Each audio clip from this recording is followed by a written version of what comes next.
Fala galera, Pipo aqui para mais uma linha de biologia. Como sempre, os links para todos os materiais estão aí na descrição e vamos de aula.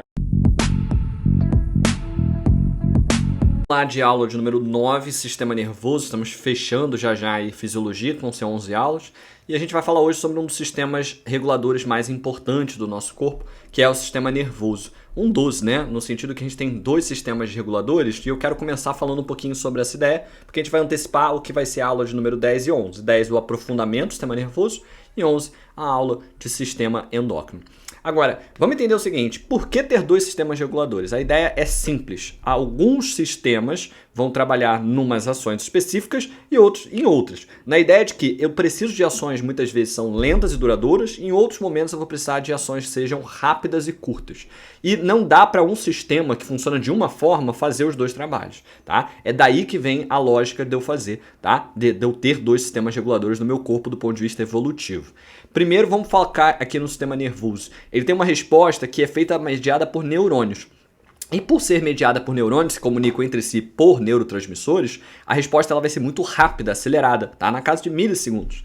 Porém, ela vai ser de curta duração, ou seja, eu preciso mandar um sinal de cada vez. Ou seja, se eu quero mexer o dedo, eu mexo e mandei um sinal. Se eu quiser abrir ele, eu preciso mandar outro sinal. Eu não consigo mandar um sinal que fica repetindo várias vezes, eu vou precisar mandar múltiplos sinais. Por isso eu falo de uma resposta que é rápida e curta e também bem específica. Por quê? Se eu quero mexer esse dedo, eu não vou mandar uma imagem, uma informação que vai fazer mexer dois dedos. Se eu quiser mexer dois dedos, eu vou precisar mandar uma informação para cá e outra para cá. Até pode ser ao mesmo tempo, basicamente, porque na casa de milissegundos eu consigo fazer esse movimento dobrado. Mas a gente vai ter uma ação bem específica, tá? Então, cada ação precisa de um sinal próprio, tá? O que isso é assim que vai funcionar o sistema nervoso. Diferente do sistema endócrino, que vai ser mediado por hormônios, ou seja, glândulas que secretam uma molécula que vai para a corrente sanguínea e essa molécula depois sai da corrente sanguínea para chegar até as células-alvo, que vão ter seus receptores. Ali, todo esse processo de manda para o sangue, corre pelo sangue, chega no órgão, isso já vai ser uma resposta mais lenta, às vezes na casa de minutos. E além disso, a gente vai ver que esses hormônios eles não podem sair rapidamente do sangue. Ou seja, eles ficam circulando ali por um tempo e por isso a resposta ela vai ser duradoura. É importante em certas ações, por exemplo, se a gente quiser mudar uma forma, ou seja, mudar alguma atividade que a gente está fazendo, como a reabsorção de água mediada pelo ADH que a gente viu na última aula, isso vai precisar de uma resposta que seja constante, porque não dá para mandar a informação única para o rim reabsorver mais água, porque isso vai acontecer ao longo de um tempo, é um processo, e aí por isso faz muito mais sentido mandar um hormônio para fazer esse trabalho. Agora, é uma resposta que em geral ela é menos específica. Qualquer órgão que tenha o receptor vai sofrer com a ação desse hormônio. Em alguns casos é praticamente todas as células do corpo, é o caso da insulina, que vai estimular todas as células do corpo a aumentarem a produção de transportadores de glicose. Agora, outros vão ser mais específicos, é o caso do glucagon, que só tem receptores no fígado. Mas ainda assim, mais específico ou menos específico, aqui a gente vai depender um pouquinho do hormônio, mas com certeza ambos vão ser menos específicos do que a ideia do sistema nervoso. O sistema nervoso vai irradiar para um órgão em particular sempre, tá? Porque ele vai depender do caminho dos neurônios, dos nervos, para chegar até um órgão-alvo, tá bom?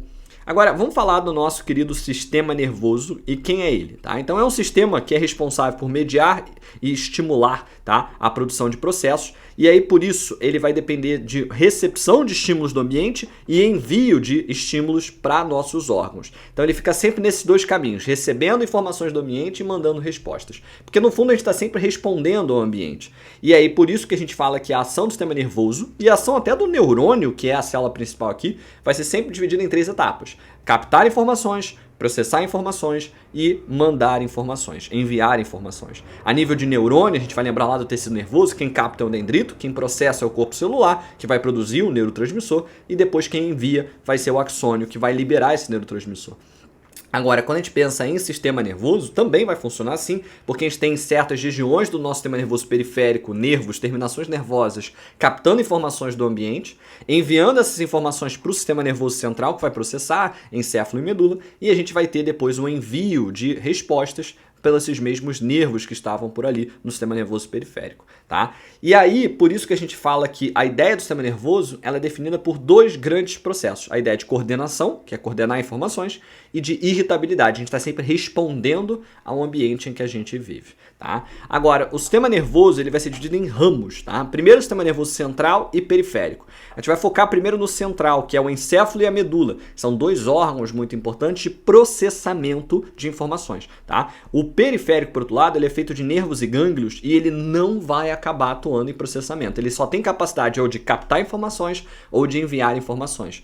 Por isso que aqui só tem os nervos e gânglios, tá? A gente vai observar que ele também tem ramificações, eu vou falar depois em mais detalhes, que é o autônomo, que vão ser respostas involuntárias, enquanto que o somático, respostas voluntárias. E o autônomo ainda vai ter suas ramificações parasimpático e simpático, tá? Agora, por fim, vamos focar aqui no sistema nervoso central primeiro, que é o encéfalo e a medula. Ele vai ser composto, tá, também por ossos e meninges protetoras, porque são estruturas muito preciosas para a gente, são as que processam as informações. Então eu preciso de uma dupla proteção, uma proteção que vai ser mais cascuda, mais pesada e que não vale a pena ter isso em nervos e gânglios, porque senão o nosso corpo acabaria muito pesado.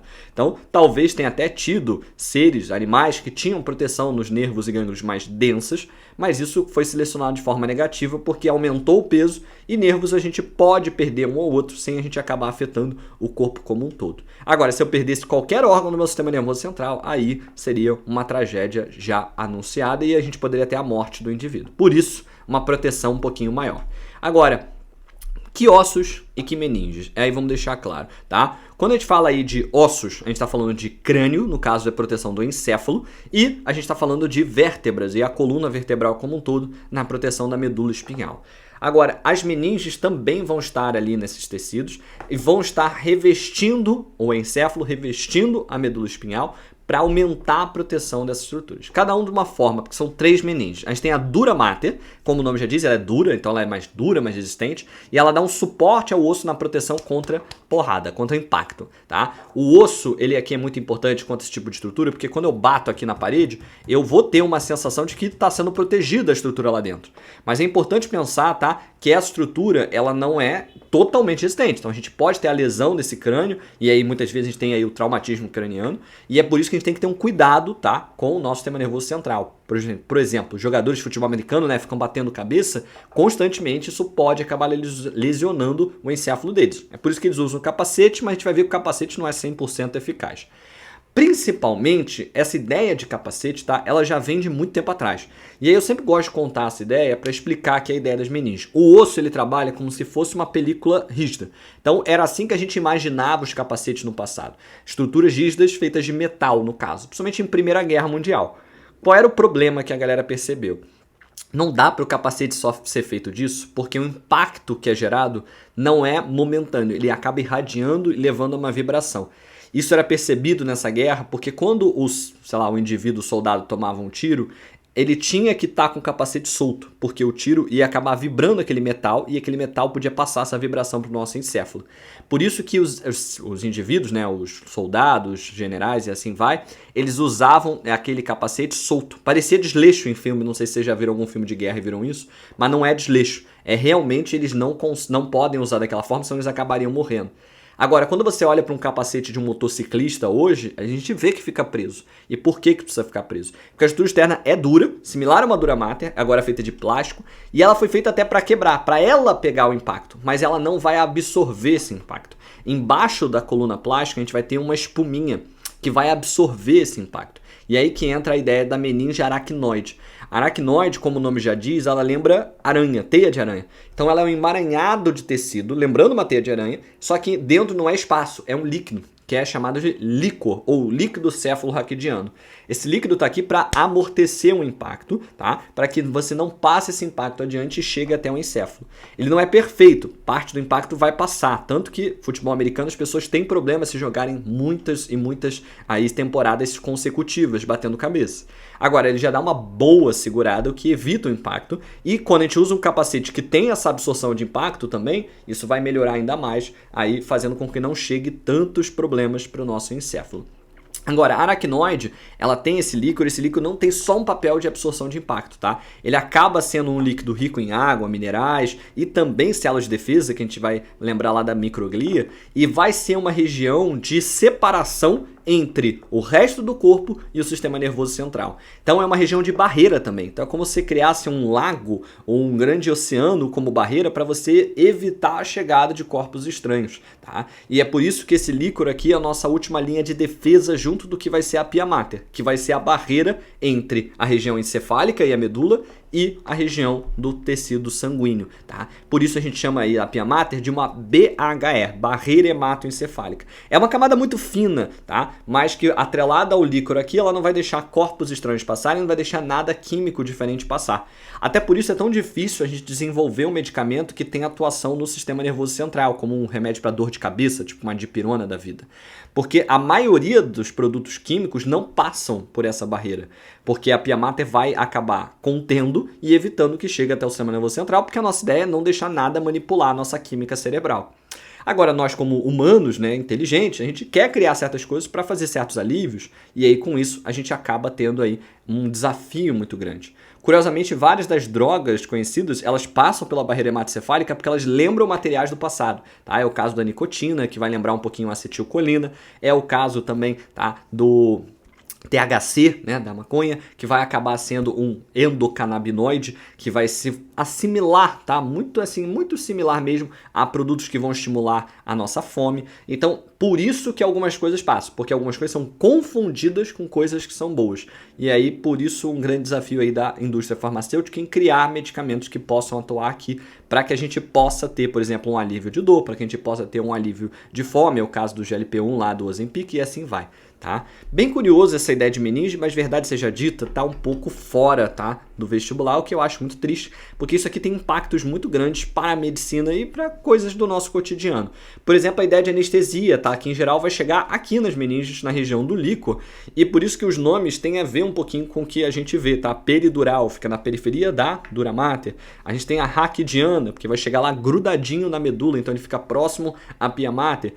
São tipos, tá, de anestesia, mas cujo todo objetivo é chegar até a medula, porque eles têm essa capacidade de passar pela pia mater, ou seja, depois eles vão acabar fazendo a passagem por essa barreira e chegando lá na região do sistema nervoso central para inibir a dor e para paralisar aqueles membros, porque em geral a anestesia é justamente para a gente conseguir fazer uma cirurgia, algo mais delicado, que causaria dor, causaria incômodo, mas que a gente não pode mexer, porque senão o médico ou a médica não consegue fazer o trabalho dela, tá? Então é bem intrigante entender um pouquinho essa ideia de meninge. E para fechar essa lógica, falar um pouco de meningite, que é um tipo, tá, de inflamação na meninge. Em geral é muito perigoso, porque se está inflamando a meninge, esse corpo estranho pode invadir depois o sistema nervoso central e aí, em geral, pode provocar a morte. É por isso que a gente tem várias vacinas contra a meningite, porque é uma doença seríssima. Em alguns casos não tem tratamento, tá? Meningite viral, por exemplo, meningite viral, não tem o que fazer. Bacteriana a gente ainda tem antibiótico, a fúngica a gente ainda tem antifúngicos, mas tem certas que, assim, é difícil controlar. Então, muito cuidado, tá? São tipos de inflamações que, em geral, são causados por seres que vivem em hospitais, tá? Porque é raro você pegar meningite na rua, assim, mas tem que ter um cuidado elevado sempre com a nossa higiene pessoal para que a gente possa evitar esse tipo de doença. Tá bom?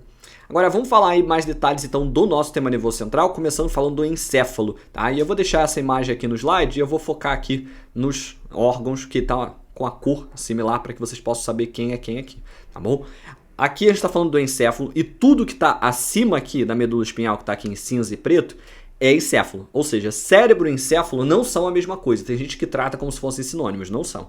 O cérebro é uma parte do encéfalo. Encéfalo é tudo que está protegido pelo crânio e ali a gente tem outros órgãos como tálamo, hipotálamo, cerebelo, bulbo e aí vai.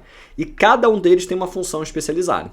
O cérebro é de longe o órgão do encéfalo mais complexo, tá? Veja que eu fiz aqui no desenho várias dobras, ele tem um tamanho já maior do que os outros e esses dobramentos fazem com que ele tenha ainda mais superfície de contato e com isso ele seja muito maior do que ele aparenta ser. E aí com isso ele é muito importante e vai ter várias funções, como, por exemplo, comandar atividades motores da locomoção, os sentidos, parte das emoções estão aqui, cognição, entendimento de vida, memória, linguagem, tá? Tomada de decisões, tato, muita coisa associada ao nosso cérebro e por isso em geral ele não é, tá, a maior parte das questões, assim, o alvo da maior parte das questões, porque são muitas as informações que ele vai processar, tá bom? Aqui a gente ainda pode estar a parte criativa, a parte de desenvolvimento, tá? Tudo isso vai estar associado ao cérebro. Agora, ele precisa se comunicar com as demais partes. Veja que ele também pode ser chamado de córtex, porque ele fica na parte da periferia.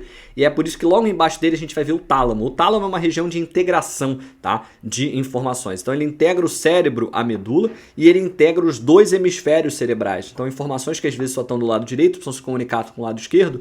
E o tálamo ele vai ser esse canal aqui, essa via de comunicação entre os dois hemisférios, tá bom? Mais embaixo do tálamo, né, anatomicamente está tudo junto, aqui nessa região rosinha aqui, a gente tem o hipotálamo. O hipotálamo hoje eu acho que talvez seja o órgão a ser estudado aqui, pensando em vestibular, porque está muito em alta, dado aos medicamentos similares ao GLP-1, Ozempic e Mounjaro, tá? O tálamo, ele tem o hipotálamo, perdão, tem várias funções, como por exemplo, controlar a parte das emoções primitivas, também controlar a fome, a sede e também temperatura corporal, tá? Quando eu falo de temperatura corporal, ele manda o TRH, que vai ser o hormônio que dá início a toda a cadeia para a produção de T3 e T4, que estimula a produção de calor. Então ele é sim o centro de regulador de temperatura corporal. Ele também vai ser o centro regulador da sede, porque ele que vai produzir o ADH, então vai estar associado aí à quantidade de água no sangue. E vai ser ele o centro regulador da fome, porque é lá que a gente tem receptores de GLP-1 que vão inibir a fome, de grelina que vão estimular a fome e de leptina que vão estimular a saciedade. Então ali é quem vai processar a informação de eu ingerir mais ou menos comida, tá? Então por isso eu acho que é um dos órgãos mais importantes vocês conhecerem. Depois embaixo dele aqui a gente vem azulzinho o mesencéfalo, que é uma região aí mais primitiva do nosso cérebro, tá? Ele é considerado a região aí como um cérebro primitivo, então algumas emoções primitivas aqui também estão, mas a gente vê também a ideia do prazer, da libido aqui presente, o estado de vigília, de manter acordado, e é a parte do instinto mesmo, tá? Então o mesencéfalo, em geral, na nossa espécie ele é muito pequeno, porque a gente é um tipo de espécie que é bem mais controlada, cognitiva, mas em outras espécies a gente vai ver que a proporção cérebro-mesencéfalo não é tão discrepante assim. Então quando a gente olha para um cachorro, minha cachorrinha, por exemplo, é só olhar um inimigo dela na rua, ela late descontroladamente, é o tipo de coisa que em geral o humano não faz, a gente não perde o controle tão facilmente, mas é porque o nosso cérebro é muito maior do que o mesencéfalo. No caso de um cão, por exemplo, o cérebro ainda é maior que o mesencéfalo, consideravelmente maior, mas a proporção aqui já vai ser mais próxima, tá? Mostrando que ele vai ter um controle mais instintivo do que cognitivo. A hipófise aqui embaixo, conectada ao hipotálamo, tá? Ela vai se conectar ao hipotálamo liberando certos hormônios, como a DH e a ocitocina, mas a hipófise como um todo, ela é uma estrutura endócrina, tá? Ela produz também hormônios lá na região da adeno-hipófise, e eu vou focar mais nela, tá? Na região da parte da aula de endócrino, na aula de número 11. Depois a gente tem o cerebelo, outro muito comum do vestibular, tá? Responsável pela coordenação motora e pelo equilíbrio. É muito importante pensar que o cerebelo na nossa espécie ele é especial no sentido que ele precisa ser bem robusto, uma vez que somos bípedes e não temos cauda, ou seja, o nosso equilíbrio seria drasticamente prejudicado por essas outras falta de outras estruturas, mas ainda assim a gente se equilibra muito bem, dado que o nosso cerebelo é bem grandinho comparado a de outras espécies, o que ajuda muito aí na nossa manutenção do nosso equilíbrio. Também está associada a ideia de tônus muscular, ou seja, de quanto força muscular eu vou ter em cada órgão. Isso também está associado ao equilíbrio, porque se eu pendo para um lado ou para o outro, eu preciso distribuir mais força e mais energia para certos músculos. Isso é comandado aí pelo cerebelo. E vale dizer que essa ideia de equilíbrio, a gente vai ver isso na aula de número 10, no aprofundamento do sistema nervoso, está diretamente conectada com as orelhas internas, o que a gente chama de labirinto, que vai mandar informações para o cerebelo para que a gente possa entender em que posição o nosso corpo está. Depois a gente tem o bulbo, que é essa região em verde, aqui já na base do que a gente chama de tronco encefálico. E o bulbo ele é muito importante nas funções que a gente chama de automatizadas. Batimento cardíaco, respiração, deglutição, que é o ato de engolir, né? São coisas, tá? Que vão ser importantes que a gente não controle, mas que aconteça a todo momento. Isso é um órgão muito importante e veja que ele está bem centralizado para estar bem protegido, porque são funções básicas para a nossa sobrevivência. Isso é muito interessante, tá? E é importante você deixar claro e conhecer quais são essas funções. A ideia de batimento cardíaco é meio óbvia, a gente fala em circulação, né? Ela vai bater independente da nossa atividade ou não, e ele vai se comunicar por nervos, como o nervo vago aqui também, para que a gente possa ter uma regulação de quantas vezes eu preciso bater por minuto. A ideia de frequência respiratória vale dizer que a gente pode controlar a nossa frequência respiratória, mas assim, no momento que a gente esquece de fazer isso, o bulbo assume e consegue fazer a frequência respiratória na velocidade necessária. Ele regula muito, a gente viu isso em respiração, baseado no pH do sangue, tá? Se ele tiver muito ácido, significa dizer que tem muito gás carbônico, ele vai acelerar a frequência respiratória, e se tiver muito básico é porque tem pouco gás carbônico e aí ele vai reduzir a frequência respiratória. E deglutição é um processo curioso para quem tem pet em casa, que sabe que para dar remédio para pet é muito difícil às vezes, né? Mas a tática é jogar lá no fundinho da goelazinha dele e fechar a boca dele, porque eventualmente ele vai engolir. Esse músculo tá associado à deglutição, ele é automático. Então se tiver algo ali, ele engole sem que você precise controlar. De novo, você pode controlar e forçar a engolir alguma coisa? Pode, mas ele naturalmente vai fazer esse movimento, queira você ou não. E por fim, a gente chega à ponte, que é um órgão aí pouco falado, porque como o nome já diz, ele é uma ponte, então ele faz ligação entre o resto do encéfalo, o cerebelo e a medula. É só isso, tá? Em relação à medula, vale dizer, ela faz parte então do nosso sistema nervoso central, mas eu deixo ela aqui em especial porque ela não é parte do encéfalo.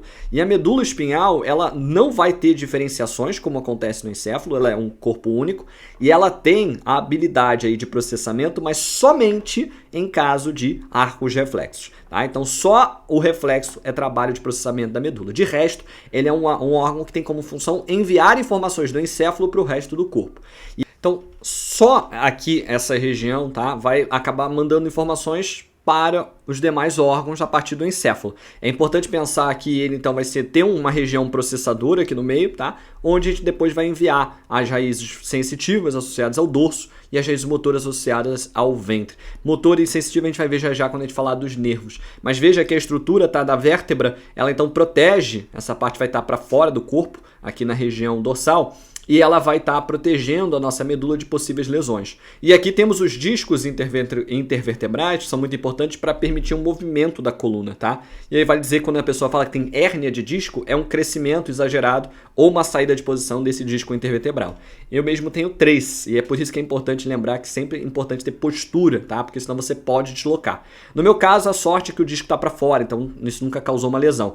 Agora, pode ser arriscado quando esse disco tem um prolongamento para dentro, e aí pode acabar lesionando, cortando a medula. E aí deixar claro a ideia de paraplegia e tetraplegia, tá? Que é muito famoso. Paraplegia é quando você perde o movimento das partes inferiores, ou seja, você está falando das pernas. E tetra, 4, né? Aí o movimento das 4 membros, braços e pernas. Tudo depende de onde a lesão acontece. Se é aqui na região da cervical, você vai ficar tetraplégico. Se é lá da região próxima, aqui a base, a nádega, né? A região do cóccix, ou a região sacral, ou a região dorsal, ou até a região ali final, a gente vai observar, tá, aí a presença de uma lesão de paraplegia. É muito perigoso, tá, a verdade seja dita, algumas lesões dessas quando a gente fala de carro e tal, porque é muito fácil lesionar, principalmente se você já tem uma hérnia de disco. Inclusive eu tive um conhecido que já lesionou e perdeu parcialmente, porque nem rompeu por fim a medula, mas por causa de uma hérnia de disco, ele pulou numa cama que era rígida, tá? Então tem que ter esse cuidado. E no caso de carros, é muito importante usar aquele suporte de cabeça atrás, para evitar um movimento chicote, tá? Então antigamente os carros da década de 80 não tinham isso e muita gente ficava tetraplégica em acidentes de carro. E o último risco muito grande, tá? A gente vê o caso ali do Marcelo Rubens Paiva, que ficou famoso aí pelo livro Ainda Estou Aqui. Ele acabou se lesionando porque ele pulou, né, de um penhasco e acabou batendo a cabeça numa pedra. Ele chama essa lesão de piscina curta. É muito comum essas lesões medulares em caso de cervical, quando você acaba fazendo o pulo e você acaba batendo a cabeça. Então tem que ter um cuidado aí especial, tá?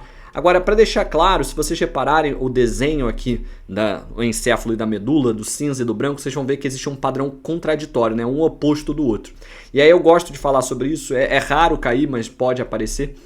A ideia de substância cinzenta e substância branca é uma questão de organização anatômica dos neurônios.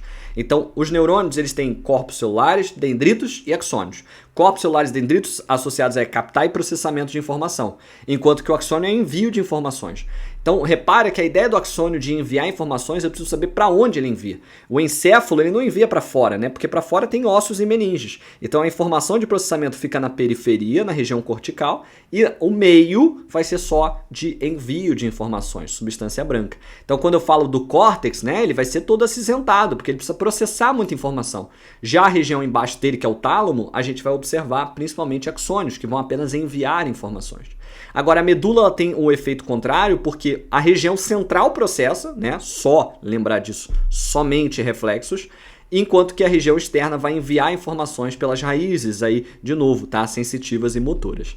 Agora, importante pensar que esse envio de informações ele vai acontecer por nervos. E aí vamos chegar no sistema nervoso periférico. O sistema nervoso periférico então, ele é composto de nervos e gânglios. Eles ficam na periferia do corpo e na região central também, tá? Então vale dizer, quando eu falo sistema nervoso central, ele fica no centro do corpo, cabeça e tronco, enquanto que o sistema nervoso periférico ele fica na cabeça, no tronco e também nos braços e pernas.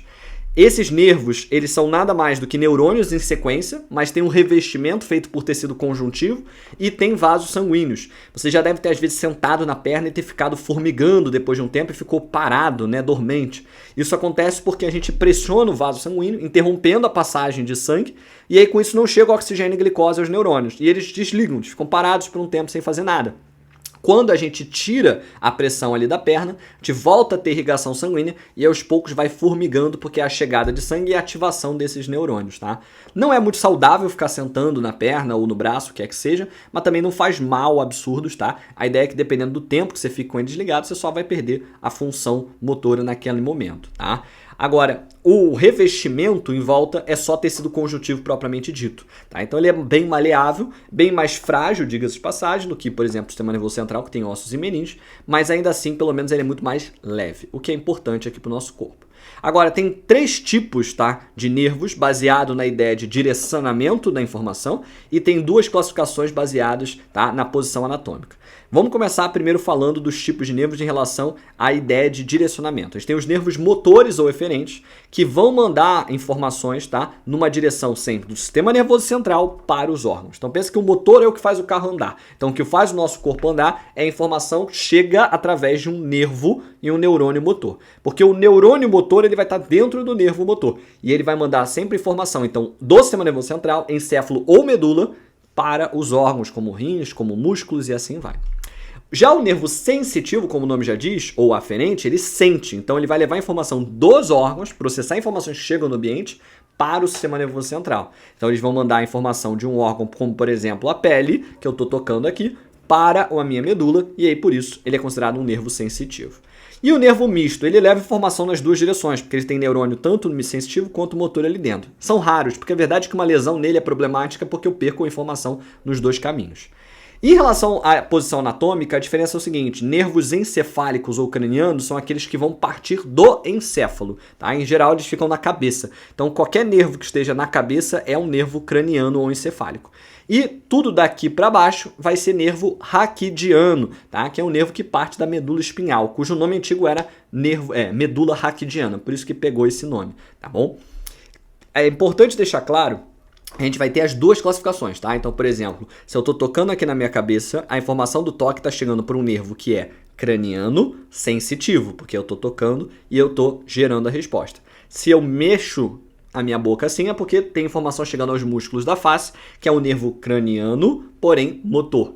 Se eu vou tocar aqui no meu braço, nervo sensitivo raquidiano, e se eu mexo o meu dedinho, é um nervo motor raquidiano, mandando informação para o órgão, mas via medula espinhal. Tá? Então essas são as 4 classificações possíveis que a gente vai ter. Agora, deixando claro, o sistema nervoso periférico, ele tem ramos, e a gente falou sobre isso, né? Então a gente precisa entender que existe uma diferenciação de ramos, primeiro do sistema nervoso central periférico e do periférico em somático e autônomo. Somático é todo nervo que vai comandar funções voluntárias, por exemplo, associadas a músculos esqueléticos, liberando lá acetilcolina para contração muscular.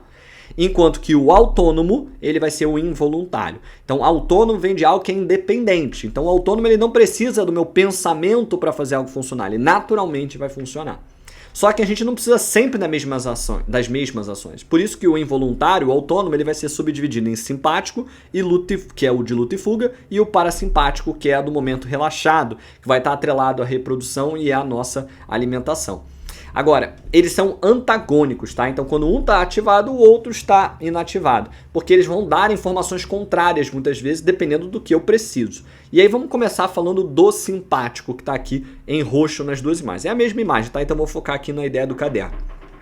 O sistema nervoso simpático ele é conhecido como nosso sistema de luta e fuga. Isso aí vem do inglês, que é o fight or flight, que é a ideia de fugir ou de você lutar. A ideia é a seguinte, o humano não luta e foge constantemente. Então, qualquer tipo de estresse, ansiedade, vai se parecer muito com as sensações do simpático e vai ativar essa mesma ideia. E também exercício, tá? Acaba ativando o simpático, porque é o momento que eu vou precisar de mais energia chegando aos meus músculos. E aí, o nosso corpo, ele entende como se fosse uma fuga, tá bom? Agora, deixar claro, como funciona essa inervação. Nos dois sistemas, a gente vai ter sempre um nervo pré-ganglionar e um nervo pós-ganglionar. Tem um gânglio central ali no meio que vai processar a informação e entender o que precisa acontecer. O gânglio, tá? Ele vai ficar aqui mais próximo da medula nesse caso do simpático. Então veja que o nervo pré-ganglionar é curto e o pós-ganglionar é longo. Isso é uma diferença anatômica. Aqui no parasimpático a gente vai ver o oposto. O pré-ganglionar é longo e o pós-ganglionar é curto.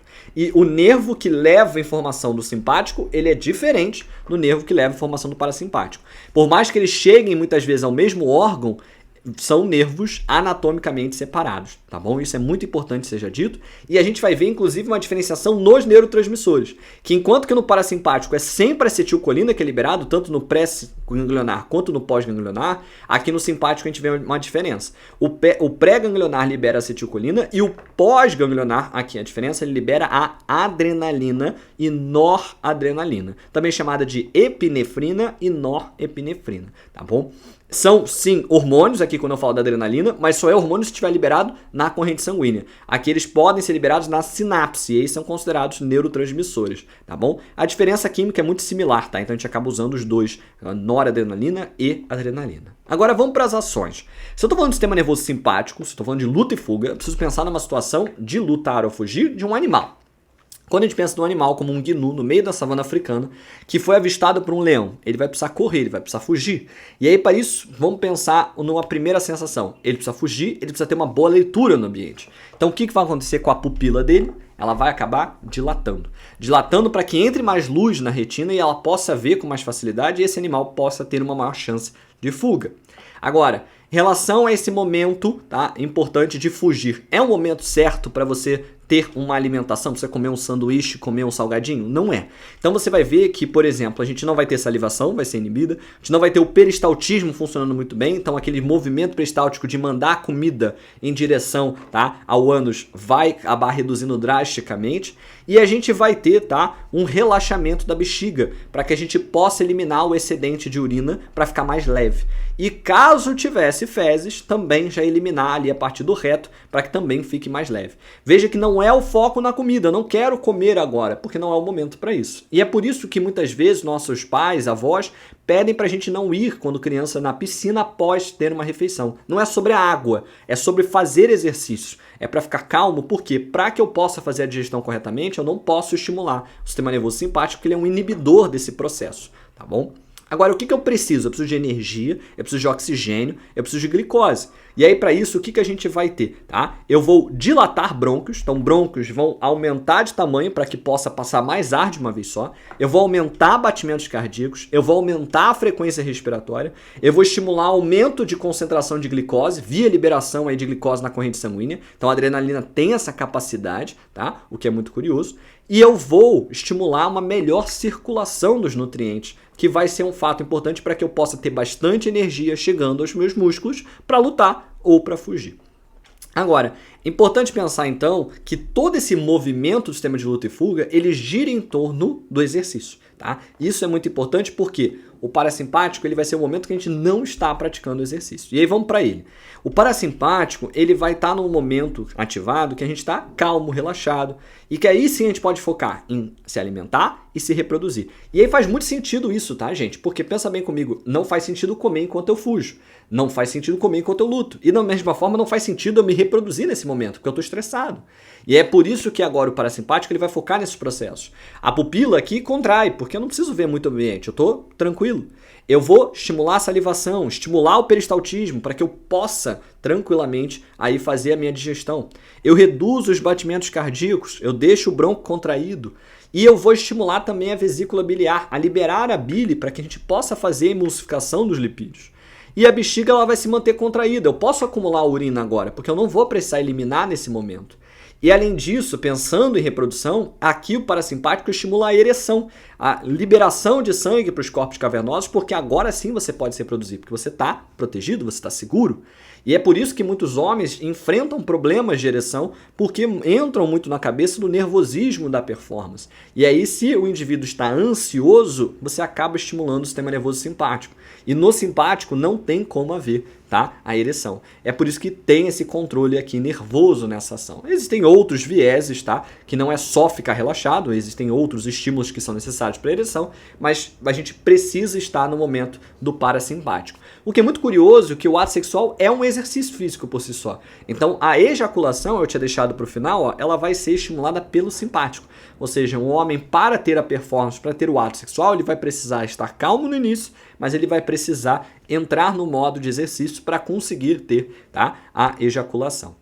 Tranquilo, gente, é importante vocês pensem sempre na situação do animal, muitas vezes, porque a gente, como indivíduo, a gente não faz isso. Então eu penso, por exemplo, minha cachorrinha, quando fica nervosa, acaba fazendo xixi, libera a bexiga. Também que uma criança, às vezes, quando fica nervosa, né, por exemplo, fazendo uma peça de teatro da vida, às vezes acaba fazendo xixi. Também tem esses reflexos. Mas a gente, como adulto, a gente controla muito dessa ideia do simpático, mas foquem bem nessa ideia de que o simpático é o de luta e fuga, estimulado aí pela adrenalina, enquanto que o parasimpático é o do momento relaxado, alimentação e reprodução, estimulado pela acetilcolina.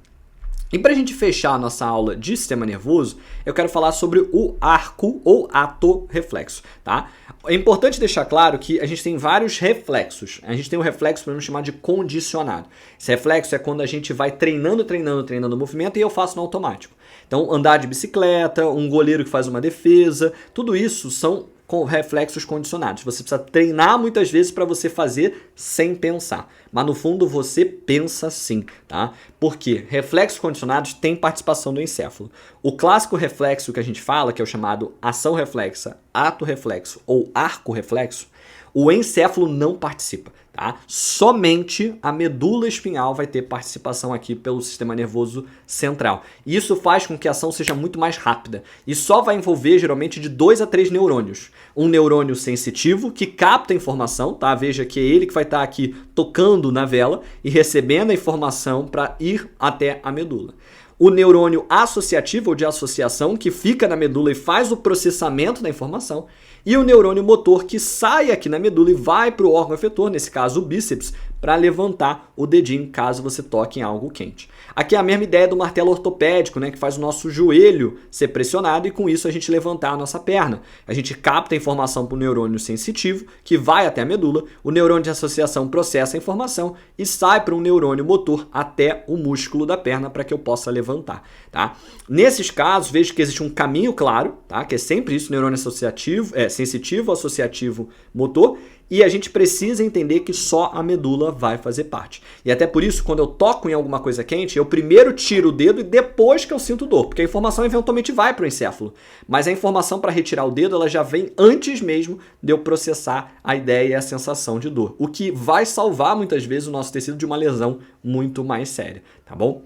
Agora, deixar claro, a nível também de parte do neurônio, importante pensar que a informação é captada aqui por um dendrito, que vai mandar a informação para um corpo celular e um axônio vai enviar a informação até a medula. Depois, lá na medula, esse axônio se comunica com o dendrito do corpo do neurônio associativo, que manda para o corpo celular, que manda para um axônio. Aqui ele é mais curtinho. E, por fim, a gente vai ver depois um dendrito do neurônio motor captando, o corpo celular processando e um axônio que vai enviar até o músculo efetor, tá bom? E importante deixar claro, o neurônio associativo aqui ele é presente e necessário porque às vezes a informação não é de contração. Então, por exemplo, para fazer esse movimento de levantar, eu preciso contrair o bíceps e preciso relaxar o tríceps. Então, em geral, o neurônio associativo ele pode mandar informações diferentes para músculos diferentes para fazer essa resposta de arco reflexo, tá bom? Bom, por hoje a gente fica por aqui. Até uma próxima. Grande abraço e valeu!